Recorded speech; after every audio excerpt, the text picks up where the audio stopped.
तो next chapter हमारा है वेव ऑप्टिक्स। इसको समझिए पहले, वेव ऑप्टिक्स में क्या पढ़ना है, क्या क्या चीज़ें में जानना ज़रूरी है। देखिए पहली बात तो ये जो वेव ऑप्टिक्स स्टार्ट हुआ ना, ये तभी स्टार्ट हुआ, इसके बारे में पढ़ना तभी ज़रूरी हुआ जब लाइट के नेचर के बारे में डिस्कशन शुरू हो गया कि लाइट का आखिर नेचर है क्या। अच्छा, लाइट का नेचर का डिस्कशन क्यों शुरू हुआ? सबसे पहले सवाल पैदा हुआ कि सन से जो लाइट है वो अर्थ पर किस फॉर्म में आ रही है ना, वो वेव के फॉर्म में आ रही है कि पार्टिकल्स के फॉर्म में आ रही है। ये डिस्कशन काफ़ी टाइम तक चलता रहा। क्यों उत्कर्ष, वेव ऑप्टिक्स पढ़ना है? वेव ऑप्टिक्स पढ़ना है? अच्छा चलो ठीक। तो ये डिस्कशन सबसे पहले जो स्टार्ट हुआ, जो एक इंटरनेशनल लेवल पर आया, वो न्यूटन के ज़रिए से आया। न्यूटन ने क्या किया, अगर नेचर ऑफ लाइट को लेकर के एक चीज़ कहा कि वो कर्पस्कुलर थ्योरी दिया, जिसे हिंदी में कणिका सिद्धांत कहते हैं। उन्होंने कहा यूनिवर्स एक छोटे छोटे पार्टिकल से भरा हुआ है, इन पार्टिकल्स को ही मीडियम बना करके लाइट ट्रेवल करता है फ्रॉम सन टू अर्थ। और ये थ्योरी लेकर गए वो 1675 में। क्लियर? तब तक वेव की बात नहीं की गई थी, तब तक इलेक्ट्रोमैग्नेटिक वेव की बात नहीं की गई थी। तब तो कहा गया कि बिना मीडियम के लाइट आएगी कैसे, और अगर यूनिवर्स में मीडियम ना हो तो उन्होंने कहा कि एक अपने हिसाब से एक मीडियम सोच लिया कि छोटे छोटे कर्पस्कुलर भरे हुए हैं। कुछ ही सालों बाद क्या हुआ कि वेव थ्योरी आ गई लाइट की, और वो वेव थ्योरी लेकर गया है 1678 में क्रिश्चियन हाइजेंस। उन्होंने कहा कि light travels in the form of longitudinal waves just as sound. जैसे देखिए दो तरीके के वेव हैं मानी जाती, लॉन्गिट्यूडनल और ट्रांसवर्स। तो उन्होंने कहा कि जिस तरीके से साउंड वेव ट्रैवल करती है, सिकुड़ती है, फैलती है, ऐसे होती है ना लॉन्गिट्यूडनल में, तो कह रहे थे उसी तरीके से ये भी ट्रैवल करती है। और इन्होंने भी एक हाइपोथेटिकल मीडियम सोच लिया, और वो मीडियम सोचा इन्होंने ईथर का। क्यों? क्योंकि जब आपने इसको साउंड वेव कह दिया, लॉन्गिट्यूडनल वेव, तो लॉन्गिट्यूडनल वेव बिना मीडियम के तो ट्रैवल ही नहीं करता। तो इन्होंने भी एक मीडियम ले लिया ईथर का, हाइपोथेटिकल। कुछ सालों तक ये भी चला। उसके बाद फिर आया फ्रेस्नेल एंड यंग्स, ये दो साइंटिस्ट हुए। इन्होंने क्या किया कि एक्सपेरिमेंट किए, और एक्सपेरिमेंट क्या किए, इन्होंने ये चीज़ें फाइंड की कि रिफ्लेक्शन, रिफ्रैक्शन और इंटरफेरेंस, ये जो तीन प्रॉपर्टीज़ थी, उन्होंने कहा कि ये तो लाइट में पाई जा रही हैं। और अगर ये तीन प्रॉपर्टीज़ लाइट में पाई जा रही है, इसका मतलब ये क्या है, ये एक ट्रांसवर्स वेव है। क्लियर? तो जस्ट अपोजिट हो गया। जैसे लॉन्गिट्यूडनल कह रहे थे, हाइपोथेटिकल उन्होंने अपना एक मीडियम सोचा था, इसका जस्ट अपोजिट फ्रेस्नेल और यंग ने एक्सपेरिमेंटली प्रूव कर दिया कि ये तीन प्रॉपर्टीज़ पाई जा रही हैं। जाहिर सी बात है, अगर कोई चीज़ उन प्रॉपर्टी को शो कर रही है एक्सपेरिमेंटली, तो वो उनके अंदर पाई जा रही है। प्रॉपर्टीज़ के भी किसी भी चीज़ की बहुत बड़ी चीज़ होती है, अगर वो प्रॉपर्टीज़ आपने वेरीफाई कर दिया तो। इसके जस्ट बाद एक बहुत बड़ा इसमें चेंज आया, और वो चेंज लेकर के आए मैक्सवेल, जिसे हम लोगों ने अभी इलेक्ट्रोमैग्नेटिक वेव थ्योरी में पढ़ा। उन्होंने क्या बताया कि जैसे कि इलेक्ट्रिक फील्ड में चेंज होने पर मैग्नेटिक फील्ड में आ सकता है, वैसे ही मैग्नेटिक फील्ड में चेंज होने पर इलेक्ट्रिक फील्ड भी आएगा। यानी ये म्यूचुअल चीज़ को उन्होंने प्रूव किया। हालांकि इसको प्रूव करने के लिए उन्हें कॉन्सेप्ट लेकर के आना पड़ा, वो था डिस्प्लेसमेंट करंट का। पढ़ा है मैंने पूरा कि डिस्प्लेसमेंट करंट क्यों प्रूव करना पड़ा। इसी चीज़ को प्रूव करने के लिए उन्होंने एक्सपेरिमेंटली तो दिखा दिया था कि देखो इलेक्ट्रिक फील्ड में चेंज होने से वहाँ पर मैग्नेटिक फील्ड में चेंज हो रहा है, क्योंकि वहाँ पर मैग्नेटिक जो लगा हुआ निडल वो उसमें डिफ्लेक्शन दिख रहा है, जबकि दो कैपेसिटर लिए हुए थे उन्होंने और बीच में कोई वायर नहीं था, फिर भी मैग्नेटिक फील्ड में चेंज दिख रहा था। इसको प्रूव करने के लिए वो लोग लेकर के आए डिस्प्लेसमेंट करंट। और फिर मैक्सवेल ने कहा कि जिस तरीके से एक इलेक्ट्रोमैग्नेटिक वेव्स होती हैं जिसको ट्रैवल करने के लिए किसी मीडियम की ज़रूरत नहीं है। क्लियर? यहाँ तक एकदम क्लियर है।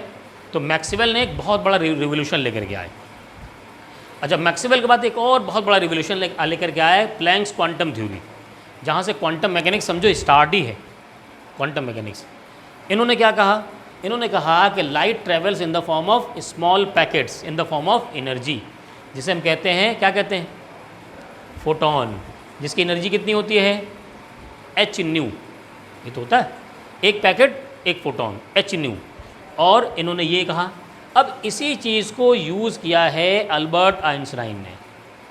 फोटोन जो इनका बताया था उन्होंने कि जब अगर वो पैकेट के फॉर्म में आ रहे हैं, एनर्जी लेकर के आ रहे हैं, तो अगर किसी सरफेस पे गिरेंगे और किसी एटम के जो ऑर्बिट है उसमें जो इलेक्ट्रॉन है, अगर मैं एनर्जी वो इन इलेक्ट्रॉन्स को दे दूं तो जाहिर सी बात है वो इलेक्ट्रॉन वैलेंस बैंड से किस में जा सकते हैं, कंडक्शन बैंड में, और अगर कंडक्शन बैंड में जाएंगे तो जाहिर सी बात है उनकी इलेक्ट्रिकल कंडक्टिविटी चेंज होगी। ये एक बहुत बड़ा रिवोल्यूशन लेकर के आए। तो क्या किया इन्होंने 1905 में अल्बर्ट आइंस्टीन ने क्या किया, इसी थ्योरी का यूज़ किया, फोटो इलेक्ट्रिक इफेक्ट को यूज़ किया। फोटो इलेक्ट्रिक इफेक्ट क्या है, emission of electrons from a metal surface when light falls on it, उसका एमिट करेगा, क्लियर। और इसके एमिशन से बहुत बड़ा रिवोल्यूशन लगा है। जितनी हमारी जो डिवाइसेस, इलेक्ट्रॉनिक डिवाइसेस जो बहुत बड़ी बड़ी हुआ करती थी, कंप्यूटर बड़े बड़े कमरे के बराबर एक कंप्यूटर हुआ करता था और बहुत हीटेड हुआ करता था, बहुत स्लो चला करता था, ये फोटो इलेक्ट्रिक इफेक्ट ये आने के बाद बहुत बड़ा रिवोल्यूशन आया। और दूसरा क्या चेंज आया, सोलर एनर्जी, सोलर एनर्जी जो एक बहुत बड़ा रिवोल्यूशन है ना, जो कि नॉन कन्वेंशनल एनर्जी रिसोर्स है, जो कभी ख़त्म नहीं होने वाली है, आप उसे यूज़ करते रहिए और नॉट पॉल्यूटेंट है, कोई पॉल्यूशन नहीं होता उससे। तो एक बहुत बड़ा रिवोल्यूशन माना जाता है इस थ्योरी के आने के बाद।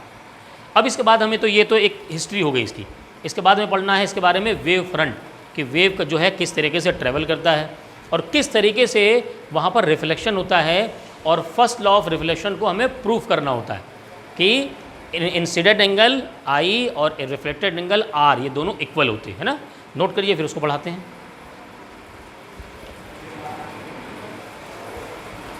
So next topic is wave front. क्या होता है वेव फ्रंट, इसको समझिए। और ये वेव फ्रंट किस तरीके से बनती है, ट्रेवल कैसे कैसे है, कैसे आगे बढ़ती है, इसी के बिहाफ पर हम लोग आगे जा कर के वहाँ पर एंगल ऑफ इंसिडेंट और एंगल ऑफ रिफ्लेक्शन को प्रूव करेंगे। तो इसको समझना ज़रूरी है। A wave front is defined as the continuous locus of all such particles of the medium which are vibrating in the same phase at any instant. देखिए समझिए, मान लीजिए हमने कहीं तालाब है, पानी है रुका हुआ, हमने वहाँ पर मान लो ये बड़ा तालाब है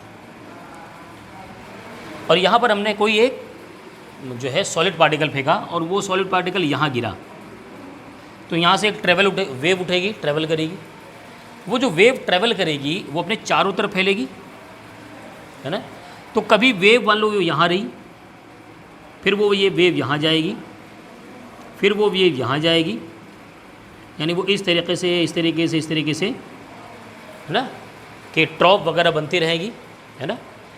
अच्छा एक चीज़ और, जो पार्टिकल यहाँ पर है, मान लीजिए कोई पार्टिकल यहाँ है, कोई पार्टिकल यहाँ है, क्या ये दोनों at a time instant same phase में होंगे? जाहिर सी बात है, ऐसे करके अगर उठे तो इधर वाला भी ऊपर जाएगा, इधर वाला भी उठेगा, फिर नीचे गिरे तो ये वाला भी नीचे गिरा, ये वाला भी नीचे गिरा, है ना। मान लो यहाँ से पानी कुछ गिरा, सॉलिड पार्टिकल, यहाँ से ट्रैवल ऐसे वेव ऐसे चलने लगी, अब ये सेम उठे, फिर गए, फिर गिरे, फिर गए, फिर गए, फिर गए, ऐसे ही होगा, सेम फेज़ में ट्रैवल करती रहेंगी। तो होता क्या है कि जो भी फेज़ आगे बढ़ता है, जो भी फेज़, तो हर वेव फ्रंट कभी वेवलेट्स बनेगा। वेवलेट्स का मतलब अब वो एनर्जी का सोर्स बनेगा, यानी वहाँ से वेव बनेगी, निकलेगी। ये कहने का मतलब इनका यही है। कैसे समझिएगा, देखिए मान लीजिए एक वेव इस तरीके से चली, वेव को मतलब समझ रहे हो, यहाँ पानी माना आपने, पानी था, यहाँ सॉलिड पार्टिकल का वेव ऐसे बढ़ी, तो जो वेव जो लहर है, जो डिस्टर्बेंस है वो यहाँ पर पहुँच गई है, वो यहाँ है एक्स और वाई में है, इस लाइन में डिस्टर्बेंस है, क्लियर। और फिर मैं एक दूसरी लाइन बनाता हूँ, वो मैं बना देता हूँ इससे ब्लू कलर से, और वो लाइन है ए बी के लेफ़्ट में डिस्टर्बेंस है और ए बी के राइट में डिस्टर्बेंस नहीं है। बात समझिएगा, ए बी के लेफ़्ट में वेव आ चुकी है और ए बी के राइट में डिस्टर्बेंस नहीं है ना।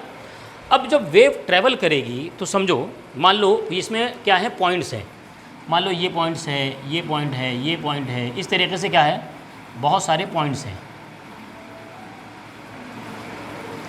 इस तरीके से बहुत सारे पॉइंट्स हैं। मान लो ये वाला पॉइंट्स क्या है, यहाँ से यहाँ पहुँचा, तो इसको एक टाइम लगा, इसको क्या लगा, टाइम लगा, और एक डिस्टेंस है। वैसे ही यहाँ से यहाँ पहुँचा तो एक टाइम लगा, एक डिस्टेंस है। मान लीजिए इसकी जो वेलोसिटी है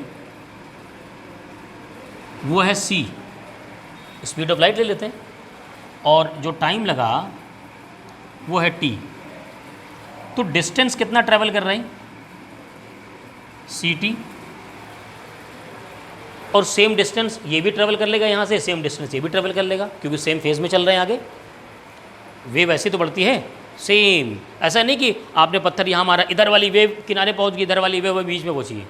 जितना इधर आगे बढ़ेगा वेव, उतना ही वेव आगे बढ़ती है। तो ऐसे ही साथ में बढ़ रही है। अब एक बात समझिएगा, ये जो लाइन है जब वेव यहाँ आएगी ये, तो ये जो ए बी है ये इसका वेव फ्रंट हुआ। अब ये वेव फ्रंट क्या बनेगा, फिर से वेवलेट्स बन जाएगा। फ्रंट से क्या बनेगा, वेवलेट्स। वेवलेट्स का मतलब अब ये सोर्स बन जाएगा।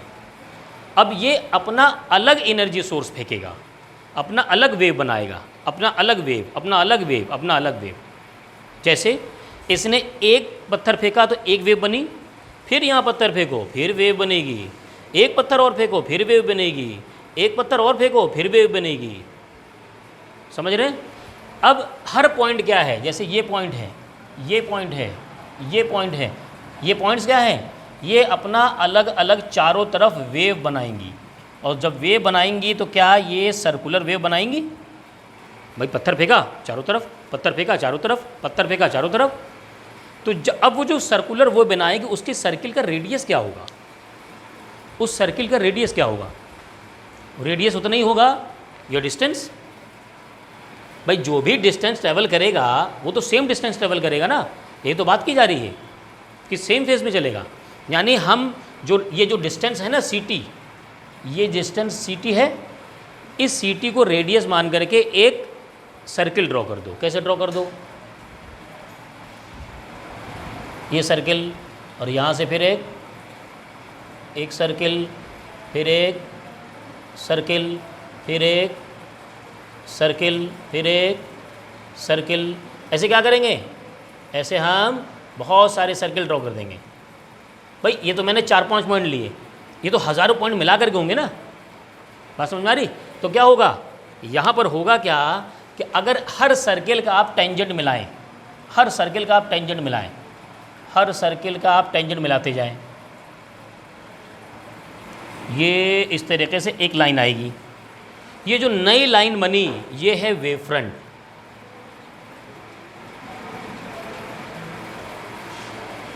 नहीं समझ में आया?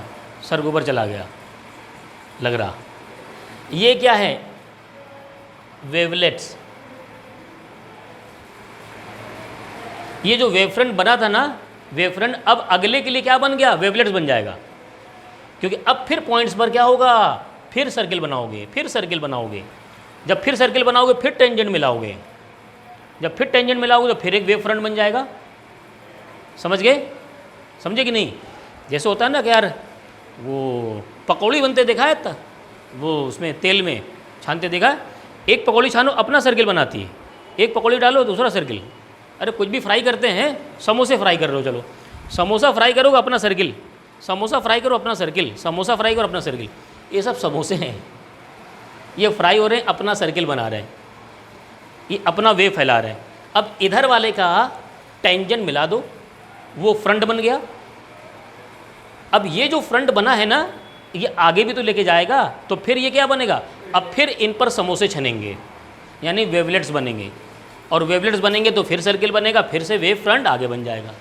ये है प्रिंसिपल इनका, Huygens principle of secondary wavelets. समझ में आ गया? अब नोट कर लो जल्दी से।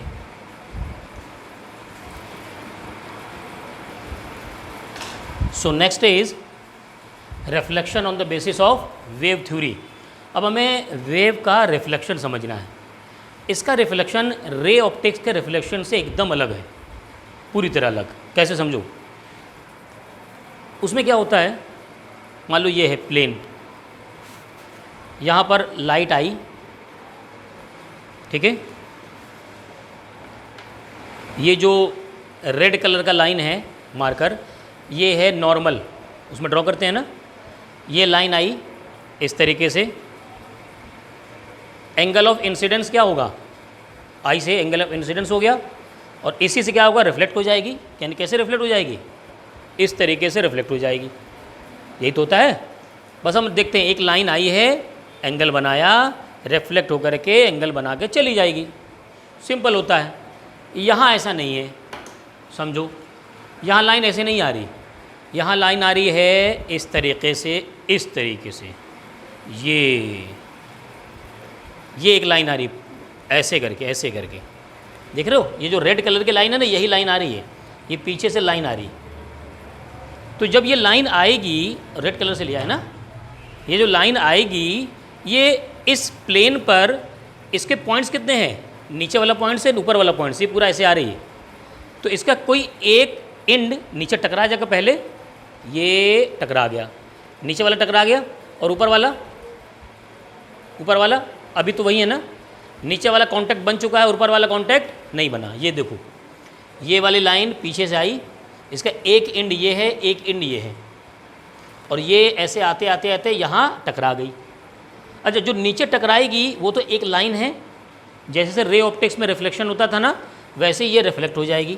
तो देखो, इसका रिफ्लेक्शन हो गया, ये चल दिया आगे, जो बताता जाऊँ उसे देखना सिर्फ, ये टकराई, इसका रिफ्लेक्शन हो गया, ये आगे चल दी। ये वाली कहाँ थी, जब ये टकराए तो ये यही थी ना, समझना, ये वाली कहाँ थी, ये तो यही थी ना, ये आया, ये टकरा गई, नीचे वाली टकरा गई, ऊपर वाली अभी चलती रहेगी हवा में, और नीचे वाली का रिफ्लेक्शन हो गया। यानी जब इसका रिफ्लेक्शन हुआ उस वक्त ये चल रही थी, चल रही थी, चल रही थी, चल रही थी, चल रही थी, यहाँ टकराई। क्लियर, इतना समझ में आ गया सबको। अब एक बात बताओ, ये जितना डिस्टेंस इतने ट्रेवल किया, क्या हम इसको पता कर सकते हैं velocity of light c into T से? जितनी देर में ये टकराई है, अगर c इंटू टी कर दें, c इंटू टी, तो क्या ये डिस्टेंस पता चल जाएगा हमें ac? अरे क्लियर है, velocity of light into time t। तो क्या हुआ, हमें पता चल गया कि इसने ac ट्रेवल किया। क्या उतनी ही देर में जितना डिस्टेंस AC ने ट्रैवल किया, उतना ही डिस्टेंस इसने भी तो ट्रैवल किया होगा, जो रिफ्लेक्ट हो चुकी है। बात समझ में आ रही? अब बताओ, अगर मुझे AC पता चल जाए और मैं कंपास में AC के डिस्टेंस फिल कर लूँ, और मैं यहाँ कंपास रखूँ, निडल, और पेंसिल से मारो एक आर्क, ऐसे आर्क कहाँ लगेगा, D पर, कहाँ लगा, D पर। क्या BD इजुकल टू AC होगा? AC ही तो आर्क में लिया था हमने। बात समझ में आ रही? कंपास में डिस्टेंस कौन सा लिया, सोचो कौन सा लिया, AC। कौन सा लिया, AC लिया। AC में पता चल गया था कैसे, C इंटू टी से, वेलोसिटी ऑफ लाइट इंटू, मान लो 2 सेकंड बाद टकराई तो हमें 2 सेकंड पता चल गया, तो हमने मल्टीप्लाई कर दिया, डिस्टेंस पता चल गया। तो इस AC को हमने कंपास में लिया, और ये वाली लाइन जो रिफ्लेक्शन हो चुकी थी उसको बढ़ा दिए थे आगे तक। ये सब बनाया नहीं था, अभी कुछ नहीं बनाया था, खाली ये ब्लैक वाली लाइन BD वाली बढ़ा दिया था। और फिर वो AC वाली डिस्टेंस को हमने कंपास में लिया, निडल को यहाँ पे रखा, और पेंसिल को मारा एक आर्क, कट गया। मुझे पता चल गया कि जब इस वेव फ्रंट का, जो रेड कलर से मैंने दिखाया है, वेव फ्रंट कौन सी है, AB, उसका जब ये वाला पोर्शन ऊपर वाला यहाँ टकराया, तो नीचे वाला पोर्शन रिफ्लेक्ट होकर के कहाँ पहुँचा था, D तक पहुँच गया था। समझ में आया भाई, नहीं समझ में आया? अरे बोलो हाँ या ना, समझ में आ गया ना? ये वाला पोर्शन जब यहाँ से रिफ्लेक्ट हो गया तो हमने इसको छोड़ दिया, भाई तुम जाओ, हम तुम्हें बाद में पकड़ेंगे। हमें पता है कि जब हम यहाँ से यहाँ पहुँचेंगे ना, तो हम डिस्टेंस नाप लेंगे, और उतना ही यहाँ से यहाँ काट लेंगे, तुम उतना ही दूर पहुँचे होगे। समझ में आ गया होगा? अब यहाँ कट हो गया, अब यहाँ पर हमने क्या किया, सर्किल ड्रॉ कर दिया। तो जब सर्किल ड्रॉ कर दिया, तो ये जो वेव फ्रंट था, वेव फ्रंट के 2 पोर्शन थे, 2 सिरे, 2 एंड, एक B एक A। अब A वाला कहाँ पहुँचा है, यहाँ, और B वाला कहाँ पहुँचा है, यहाँ पहुँचा है। दोनों को मिला दिया तो ये हो गया इंसिडेंट वेव फ्रंट, और ये हो गया रिफ्लेक्टेड वेव फ्रंट। अब समझ में आया कि ऐसे आता है और ऐसे हो जाता है, क्यों हो जाता है? क्लियर, बात समझ में आ गई? अब हमें यहाँ पर प्रूव करना है इंसिडेंट एंगल और रिफ्लेक्टेड एंगल इक्वल है कि नहीं। तो 2 ट्रायंगल ले लो, सिंपल से एकदम, बहुत आसान है। अच्छा, ये वो चीज़ लिखी हुई है, AC हमें पता चल गया C इंटू टी, फिर हमने उसी को बराबर BD कह दिया।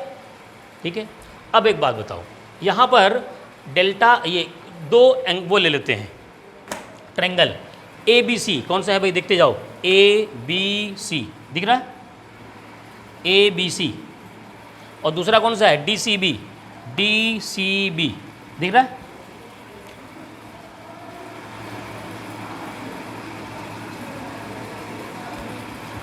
ABC और दूसरा बना देते हैं BDC, दिख गया, अब तो दिख गया। अब देखो इसमें एंगल देखो, एंगल BAC ये 90 डिग्री है, एंगल CDB ये 90 है। भाई ये तो टेंजेंट था ही, ये तो 90 होगा ही होगा। तो दो ट्रायंगल में दो एंगल बराबर हो गए। इन दोनों में क्या BC कॉमन नहीं दिख रहा? देखो BC दोनों ट्रायंगल में कॉमन है, सही है। तो एक एंगल बराबर हो गया, एक साइड कॉमन हो गई। और तीसरा AC is equal to BD, ये तो हमने खुद लिया था। हमने क्या किया था, AC आर्क में लिया था और उसी को BD आर्क में मार दिया था। तो दो साइड एक एंगल होगा इक्वल, तो त्रिभुज यानी ट्रायंगल क्या प्रूफ कर दिया गया, है ना। अब जब ये प्रूफ कर दिया गया तो इसका मतलब एंगल सब बराबर हो गए। अब इसका एंगल ले आ जाओ, जो हमें एंगल चाहिए था। इसका इंसिडेंट एंगल क्या था, जब ये वेव फ्रंट ऐसे आया, ऐसे रेड वाला ऐसे आया ऐसे टकराया, तो इसका इंसिडेंट एंगल यही तो था आई। तो angle ABC is equal to angle DCB ये एंगल, ये दोनों भी तो इक्वल होंगे, यानी ये एंगल देखो, ये एंगल और ये एंगल, यही है I, यही है R। तो वेव फ्रंट का इंसिडेंट एंगल, वेव फ्रंट का रिफ्लेक्टेड एंगल, ये दोनों प्रूफ हो गए। ये है फर्स्ट लॉ ऑफ रिफ्लेक्शन। तो वेव फ्रंट समझ में आया कैसे ट्रेवल करता है, वेव फ्रंट का रिफ्लेक्शन कैसे होता है। अगर रिफ्लेक्शन नहीं समझ में आया, आगे हमेशा कन्फ्यूज़न रहेगा वेव में, क्योंकि प्रिज्म में जाकर के खिलवाड़ करेगा आपके साथ, दिमाग के तार को हिलाएगा बार बार प्रिज्म में, समझ गए। तो रे ऑप्टिक्स में वो तो रे आती है, वेव ऑप्टिक्स में पूरा डंडा चला आता है, लाठी आती है ऐसे करके, नीचे वाला टकराएगा ऊपर वाला चलता रहेगा, नीचे वाला टकराएगा रिफ्लेक्ट हो जाएगा, ऊपर वाला चलता रहेगा। और जब ये टकराएगा ना तो वो डिस्टेंस ले लेना और कट मार देना। क्लियर, समझ में आ गया। अब नोट कर लो, नेक्स्ट टर्न पर इसका आगे पढ़ेंगे, न्यूमेरिकल भी लगाएंगे।